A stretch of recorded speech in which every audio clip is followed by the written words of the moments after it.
All right, certification reports. Here we have a map, a visual representation of the report relationships.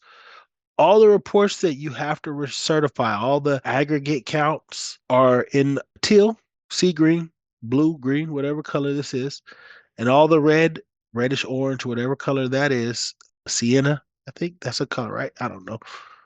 Are supplemental reports. These are just counts. They don't tell you any detail, right? It's just, I got 10 RFEPs. I got 20 homeless students. There's no meaning in this data without the supporting reports. Like if you want to know who the 20 homeless students are, what schools they go to, what grade levels they are, a lot of times that information is here, right? Their demographic information. Is the homeless affecting the African American students, the indigenous Native American population? Is it our migrant students? Is it whoever, right? That extra detail that allows you to make decisions and provide services are always in the supplemental reports. Or if these counts look funny and they're inconsistent, you have reports to go to.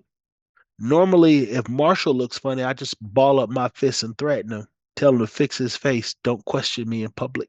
But that's that's how this should be used, right?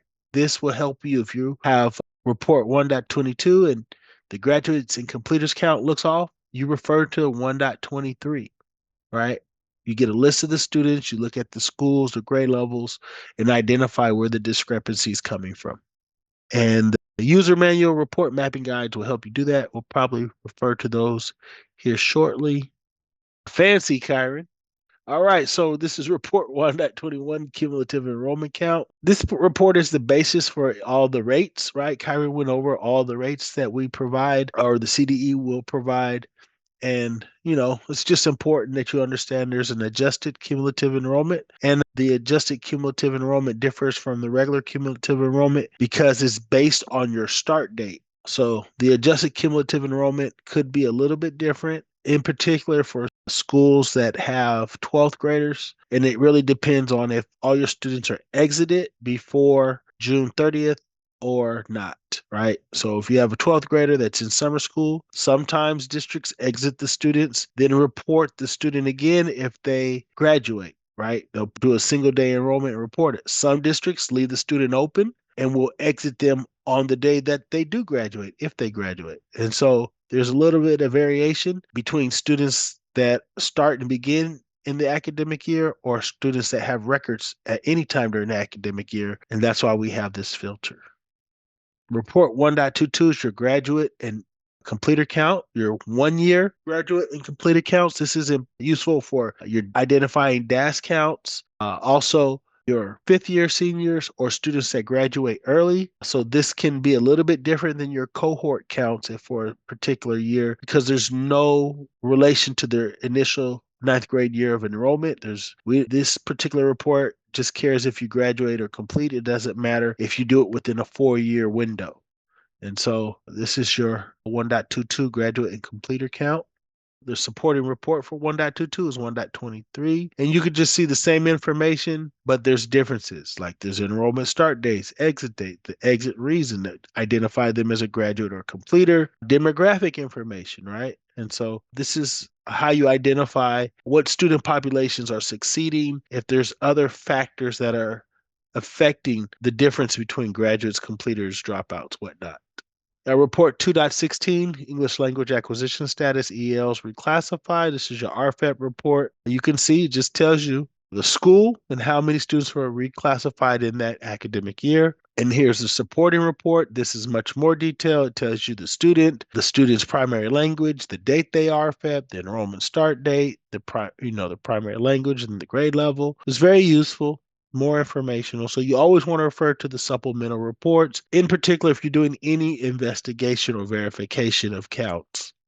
Report 5.4 is your homeless students enrolled count, and it just breaks down all the students that have been identified as homeless, and then their primary residence type code, which is the status or the state of them being unsheltered.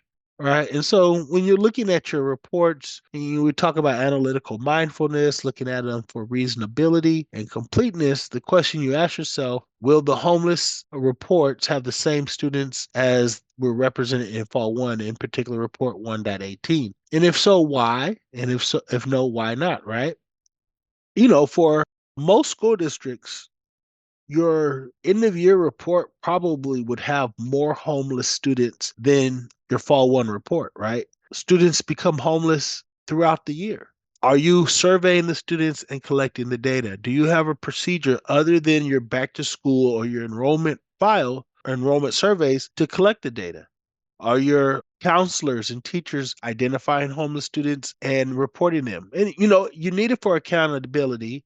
One, your homeless counts will generate money, specifically Title I funds that allow you to provide services to homeless students. But it's always important to identify the students so that you can provide the support they need. And if you're not meeting the effort to identify students throughout the year, if it's just the back to school or enrollment survey, you're really doing a disservice to the students. So, that's a way in which reports can reveal information it's not intended to. Or when you think about reviewing reports for completeness and reasonability, is it reasonable to go the whole year and not see your enrollment numbers change? And right, and it would probably be ridiculous if you were in one of those counties affected by the fire to have the same count of homeless students now as you did in fall one. So those are things you consider when you're reviewing the reports.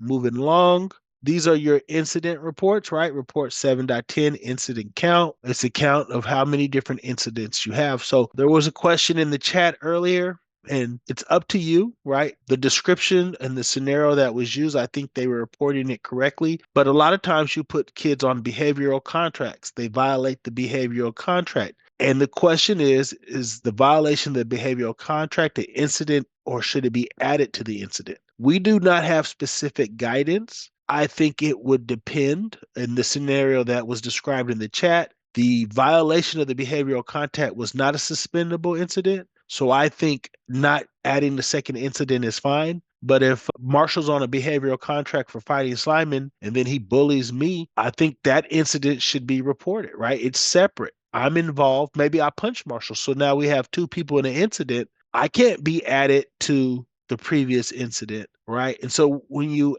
have a behavioral contract and a violation of that, you have to consider the ramifications of how you report it. Are you losing the incident date? Are you not tying students together if that violation is a separate incident involves someone else? You can always submit a ticket for guidance on how it should be reported. It's a question that we get every year. And because of the complications and the scenarios, there is no one way to do it. And so we don't have specific guidance. I would implore you to submit a ticket because sure it'd be nice if we can get an FAQ. But those looking at the incident count brings that to mind. We're reporting incidents, right? The count of incidents. So even something as a violation of behavior contract, if there's a second incident, we want to know what that second incident was. 7-Eleven incident results count. So again, here's a count of your results, right? It's not specific to the type of results. If it's discipline related or if it's restraint or seclusion, it might be safety related. These are just a count of results. So if a student has 3 results, that's all it's going to represent, right? 3 results for that student for that incident. It's just a count of results. And so that, is the reason why you want to dig deeper and look at a report such as 7.12 student list. It tells you who the student was, what the result was, if it was modified, the length of the duration, right? It's just more detailed. This is the actual information you need rather than the counts. We'll probably come back to this report. And then you have 713 count by offense. Again, it's just a count of offenses. It doesn't specifically identify the offense or the offense code. This particular report does identify the use of weapons. This information, you see, does have the offense code here, but it doesn't show the relationship to the student. But this information is in part used to help identify the more dangerous schools, those persistently dangerous schools. And then 7.14, this is the student level report or the student detail report. That's a list of students, all the different offenses that were in here, that were in 713, but it associates it to those different incidences, right? So you can see who's bringing weapons to school. If Hey, the suspension ain't working. This kid done brought a knife 3 times, right? Whatever it is, the information is in the detail reports. The counts is all that we require you to certify, but it doesn't inform you of anything, right? They're just counts. So you want to make sure that you certify early and you have time, or not certify, but you get to 0 errors early and you have time to, comb through these reports. Report 715, incident results, persistently dangerous schools. So you can see the more violent offense codes up here. And if you didn't see my mouse move, I'm up here. I was looking in the header, and these are the 503, 103. These are the different offense codes. And then if the school is identified as persistently dangerous, it'll be indicated on the right. And then we have report 7.16, the incident, restraints, seclusion, and removals for students with disabilities. So we have 3 of these reports specific to students with disabilities. And this is, when you want to consider, does your said special education data system coordinator have access to not just review the reports, but to look at the student records and identify it? In particular, students at NPS schools, right? Report 7.17, unilateral removals for students with disabilities. Here's a count. And then here's the student list report for those. Report 7.18, incident removals for students with disabilities. And so we have these 3 reports as required by the Individuals with Disabilities Education Act. So there's several counts that we have to provide.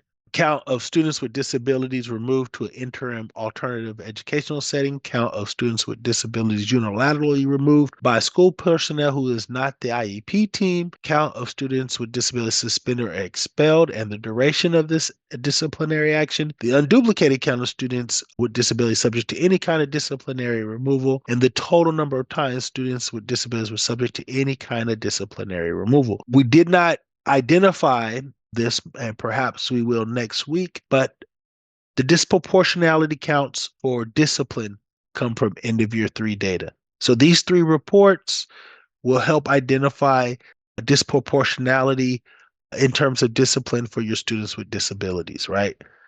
And then a report review, right? We like to show you the value sometimes of the supplemental reports. This is an easy example. We've done it for, I guess, a couple years now. What report would you look at to find the number of suspensions, right? If we go to the discipline reports, 7.10 is the prominent one. It's a certification report. We have to click it to certify. You'd think you'd go here to incident count, but this doesn't tell us how many suspensions, right? It tells us how many incidents involve suspensions. These are counts of incidents, not suspensions. So this report doesn't do what I want it to do, right? Then we'd go to the next report. Oh, okay, here's the count of incidents. This should be a little quick and easy report. Yeah, it's a count of results. It doesn't even tell me which results it's counting. It's just results. It could be any result: suspension, expulsion, restraint, seclusion. It could be no disciplinary action or other means of correction. These are just results. That's not going to help me. Report 7.12 is not even a certification report, or it's not, it doesn't have aggregate counts. It's not required for me to certify. It's just supplemental. However, it's the best report to find the data if I'm trying to find the count of suspensions or expulsions. And that's because every single result is listed and identified. I can extract this report as a CSV, put it in Excel. I can extract it in Excel format with the heading, and I can filter specifically for 100 and 110, right? Out of school and in school suspensions, or just 100. I can just isolate just those and get the count. And so this is, an example of why the supplemental reports are valuable, because somebody's going to email the service desk or email me directly and say, how do I find a count of my suspensions? Right? That's what is relevant to every LEA. And we don't have a report with just the counts, right? You have to know which report has the data you need, and you have to be able to derive it. So to Anthony's point, you're expected to know everything. Kyron admitted he doesn't know everything, and I don't know. And then we have 8.1, and it's a lengthy report. we cut it up, right? You don't have the whole report here, but it provides information about the students. Each student is the profile report. So their enrollment, their demographics, their programs, their English language acquisition status, their exit information, anything that's particular to that student is on this report. And Kyron pointed out early for this year, in addition to the cumulative enrollment extract, this report could be used to help identify those long-term ELs, the LTELs. You have their primary language information, the ELA status, and the English language acquisition start date. You have the initial US enrollment. The only thing you don't have is their first enrollment in CALPADS or California Public Education. We don't have their first enrollment record on this report, but this report can be used currently unless you have access to the cumulative enrollment extract. And then report 14.1, student absenteeism count, right? If a student is absent 10% or more of the time, they're chronically absent. We have a breakdown. We highlight students absent 0% of the time. This can be cause for monitoring, right? Depending on the size of the school and whether you're probably a completely independent study type school or not, it's not likely that no one missed any time. Every year, schools report 100% attendance. And so that's like a red flag that you're not doing anything, right? You're just pencil whipping data. And then you have those students who are chronically absent and over here in the red. And then we have report 14.1. This is from last year. It's not a change this year. It's continued from last year. It's just a filter to exclude any 100% attendance. Okay, so it refers back to here. It helps Yeah. you Yeah. identify schools that are potentially reporting false 100%. So you can filter for those schools and have them show up and verify if every kid showed up. Thanks, Kyron. And then, so you don't know everything. Report 14.2, student absent student list. This is student detail report for 14.1. The two columns on the right are telling you your students that are chronically absent, but they have a different definition, right? For data quest, they're only looking at grades 6 and above, I believe, right? And then on the dashboard, they're looking at all students, TK through 12. And so, depending on what you're trying to verify counts for, you have these two different indicators.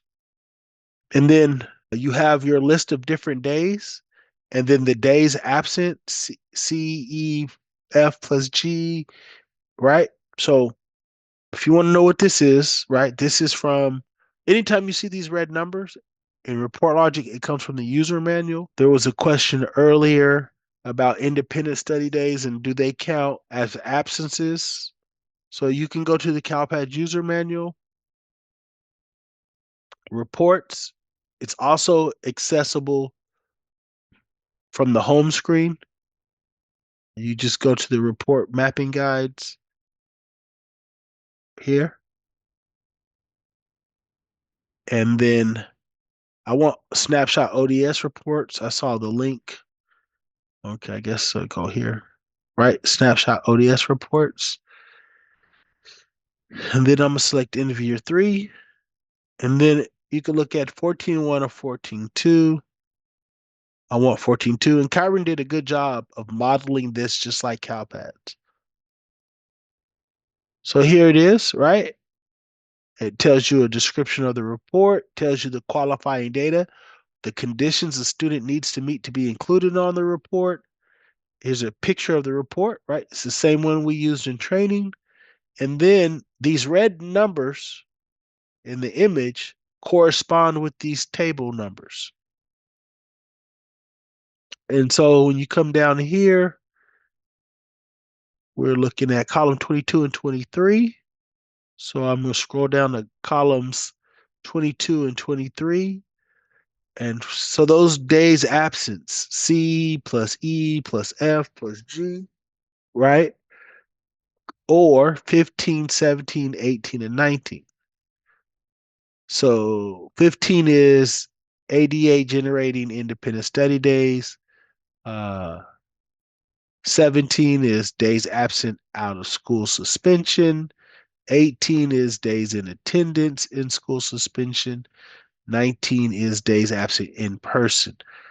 But you have here the calculation is days absent out of school suspension, days absent excused non-suspension, days absent non-suspension, and incomplete independent study days. So probably we have a discrepancy here in these numbers.